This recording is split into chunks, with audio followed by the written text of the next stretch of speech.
Baik, ayah bunda yang luar biasa, ayah bunda yang semangat karena Allah Subhanahu wa taala. Materi kali ini adalah memotivasi belajar anak dengan teknik hipnotis.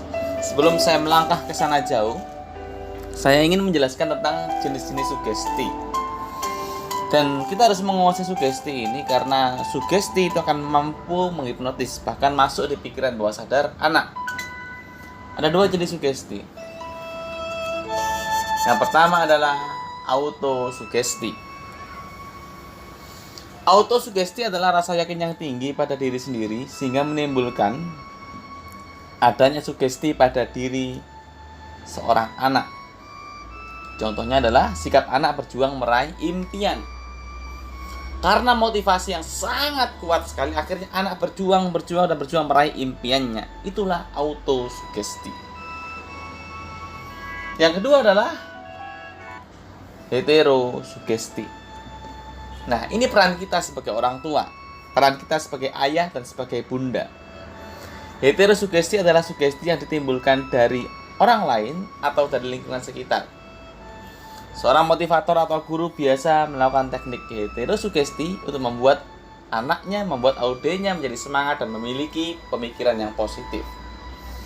Butuh orang lain untuk membangkitkan semangat anak, butuh orang lain untuk membuat anak rajin belajar, yaitu kita sebagai orang tua untuk memberikan autosugesti. Nah, itu terkait dengan jenis-jenis sugesti. Nah, terus langkah-langkahnya bagaimana ayah bunda? Langkah-langkah proses menghipnotis anak agar anak rajin belajar. Yang pertama adalah kenali penyebabnya. Ayah bunda kenali penyebabnya, mengapa anak kok malas. Nah, maka dari itu sebenarnya pembiasaan parenting sejak usia dini itu penting sekali agar anak terbiasa. Membiasakan sholat 5 waktu, ibadah, belajar ibadah. Membiasakan anak timing belajar, menemani anak belajar itu penting sekali. Maka dari itu ketika anak malas, kenali penyebabnya. Misalnya dia kecanduan game online, maka kita harus atasi segera. Kita harus gantikan game online ini dengan hal yang mendekatkan diri ke anak. Nah, seperti itu. Oh, misalnya sering ke warung WiFi, maka kita batasi ataupun kita kurangi atau bahkan kita larang. Ini yang pertama, kenali penyebabnya. Kita harus tahu itu agar bisa disugesti dengan baik. Yang kedua adalah ciptakan perasaan positif dan juga pikiran positif. Ayah bunda hebat yang luar biasa, sebagai orang tua yang baik hendaknya selalu mempunyai perasaan yang positif terhadap guru, serta memberikan kepercayaan penuh terhadap guru bahwa guru juga berpengalaman dalam mendidik anak, serta pasti akan memperhatikan anaknya. Nah, dengan perasaan yang positif itu, kepercayaan penuh serta pikiran positif orang tua terhadap guru, maka orang tua dan guru akan merasa tenang dan anak merasa senang di sekolah. Nah, ayah bunda hebat, ayah bunda yang luar biasa.